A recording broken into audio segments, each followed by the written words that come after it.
अस्सलाम वालेकुम। मुझे उम्मीद है कि आप सब खैरियत से होंगे। अच्छा, हमारे इर्द गिर्द ख़वातीन में एक बीमारी का नाम हमें अक्सर सुनने को मिलता है जिसे कि ब्रेस्ट कैंसर कहा जाता है। और चूंकि इसके नाम के अंदर कैंसर का लफ्ज़ इस्तेमाल होता है और हम बचपन से ही इस लफ्ज़ से काफ़ी ज़्यादा खौफज़दा रहते हैं कि ये एक बहुत ही कोई बड़ी बीमारी है। और देखिए, इसमें शक भी कोई नहीं है। इसीलिए time to time breast cancer के बारे में ख़वातीन को, और ख़ास तौर पर जो 25-30 साल से ऊपर की ख़वातीन हो जाती हैं, उन्हें इस चीज़ के बारे में आगाही जो है वो वक्तन फ़वक्तन दी जाती है कि आप इस चीज़ को जो है वो हमेशा सीरियस लें, और अगर आपके अंदर कोई भी चेंजेस आते हैं तो आप जो है वो फौरी तौर पे अपने डॉक्टर के साथ रब्ता करें।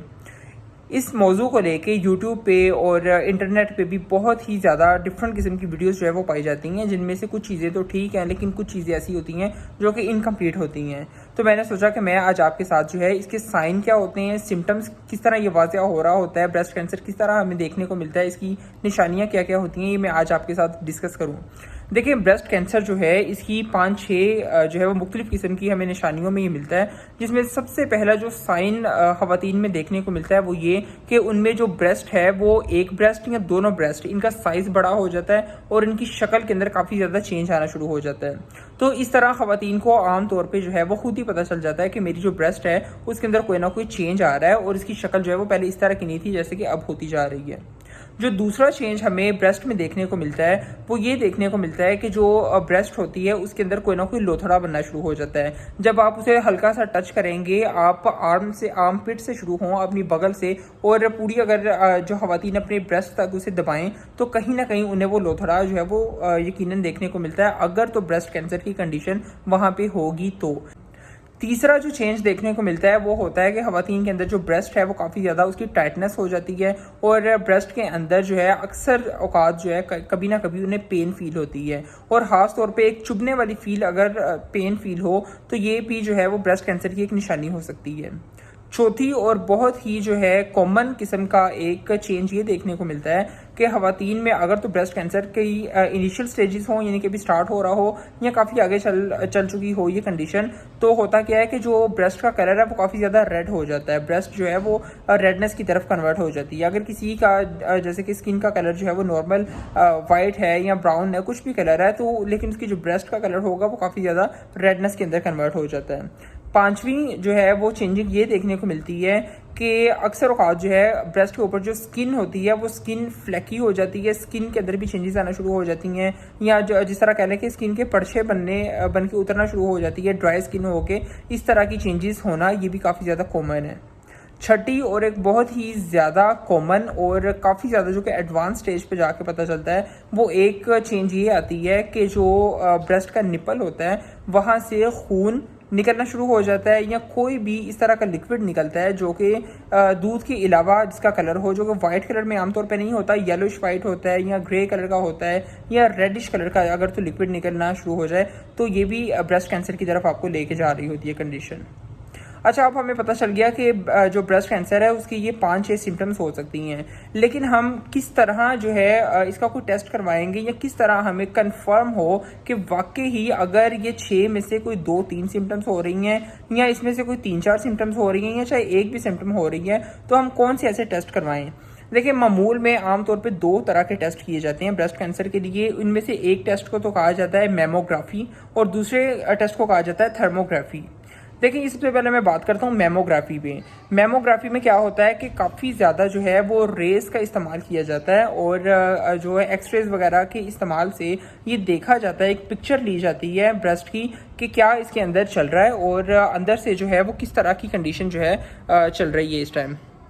लेकिन एक बात को आप हमेशा याद रखिएगा कि जब भी मेमोग्राफी की जाती है तो ये कभी कभी फ़ायदे की बजाय आपको नुकसान की तरफ भी लेके जा सकती है, और इसका जो सबसे बड़ा नुकसान होता है वो यही होता है कि क्योंकि इसकी वजह से ब्रेस्ट के ऊपर एक प्रेशर लगता है और काफ़ी ज़्यादा इसके अंदर रेस इस्तेमाल हो रही होती हैं, शुआओं का इस्तेमाल होता है, इसलिए आपका जो कैंसर है ये 3 से 10 गुना तक और ज़्यादा ख़राब भी हो सकता है। तो आपने इस चीज़ को सोच समझ के और किसी एक्सपर्ट डॉक्टर की राय से ही आपने मेमोग्राफी की तरफ जाना है।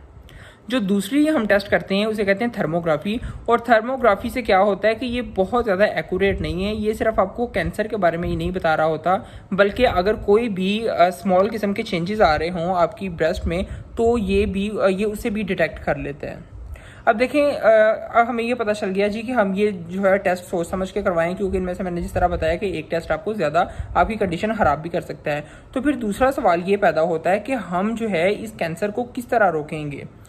इसका इलाज इतना ज़्यादा कोई कह लें कि एडवांस नहीं है, और ना ही इस ब्रेस्ट कैंसर के लिए कोई बहुत ही ज़्यादा एडवांस किस्म का टेस्ट अभी तक ईजाद हो सका है। जो सबसे बेहतरीन काम हम कर सकते हैं और जो ख़वातीन को जिसके बारे में आगाही देनी चाहिए वो ये है कि आप ब्रेस्ट कैंसर को प्रिवेंट करना सीखें। आप ब्रेस्ट कैंसर को होने ही ना दें शुरू दिन से। और वो किस तरह हो सकता है? देखिए, वो इसी तरह हो सकता है कि अगर आप अपने जो है वो ब्लड शुगर लेवल को मेंटेन रखें। क्योंकि देखिए, अगर तो आपका ब्लड के अंदर शुगर लेवल ज़्यादा हो या आप डायबिटिक पेशेंट हो तो ये कंडीशन भी आपको ब्रेस्ट कैंसर की तरफ लेके जा सकती है। इसलिए अपने ब्लड के अंदर जो शुगर का लेवल है उसे एक नॉर्मल सतह में रखने से क्या होगा कि जो इन्फ्लेमेशन होती है, जो आपकी बॉडी के अंदर सूजन या जितना भी आगे कैंसर जो होकर बन रहा होता है, इन सब चीज़ों को वो पहले ही रोक देगी। दूसरी हमने एहतियात ये करनी है कि इसके अंदर अगर किसी ख़वातीन को ब्रेस्ट कैंसर डायग्नोज हो जाए तो वो सबसे ज़्यादा जो है वो फास्टिंग करे। ठीक है, ज़्यादा से ज़्यादा देर अपने आप को जो है वो भूखा रखने की प्रैक्टिस की जाए। इससे भी क्या होगा कि नेचुरल तौर पे जब हम फास्टिंग करते हैं तो हमारी बॉडी में जितनी भी इन्फ्लामेशन हुई होती है, जितने भी अंदर इन्फेक्शन चल रहा होता है, वो खुद ब खुद रिवर्स होना शुरू हो जाता है। इन्फेक्शन की जो स्टेट होती है वो बेहतरी की तरफ आ रही होती है। तो इस तरह भी बचा जा सकता है। जो तीसरा काम ख़वातीन कर सकती हैं वो ये कि कम से कम कार्बोहाइड्रेट अपनी खुराक में लें, यानी कि कम से कम अनाज वाली चीज़ें लें और ज़्यादा से ज़्यादा सब्जियां लें। ज़्यादा से ज़्यादा प्रोटीन का इस्तेमाल किया जाए, फलों का इस्तेमाल किया जाए, और इसके साथ क्या किया जाए कि चीनी का जो इस्तेमाल है, क्योंकि ये भी कार्बोहाइड्रेट है, तो चीनी का इस्तेमाल, मीठी चीज़ों का इस्तेमाल ये भी कम से कम बल्कि बिल्कुल ज़ीरो कर दिया जाए।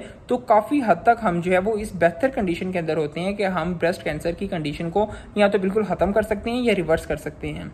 देखिए, ब्रेस्ट कैंसर से जितनी भी अमवात होती हैं उनकी एक बड़ी वजह ये भी होती है खौफ।